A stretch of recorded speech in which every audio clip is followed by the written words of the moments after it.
أول من فسر القرآن جزائري.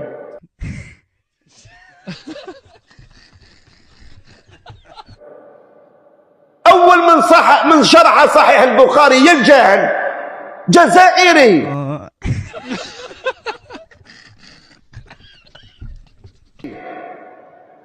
أول من كتب في علم القراءات الهذلي البسكري جزائري. سيادكم علماءكم اللي ما يقروهمش لولادكم، اللي ما يعلموهمش باللي اللي شرح صحيح البخاري، انا ما قريت في حتى كتاب، انا عبر السبعينات الى اليوم ما قريت باللي علماء الجزائر داروا كذا وكذا وكذا. نعرفوا نعم جمعية العلماء شبعونا بها والحمد لله، لكن ما نعرفوش تاريخنا، ما نعرفوش تاريخنا. ايوه قلتش حاجه انا بقى.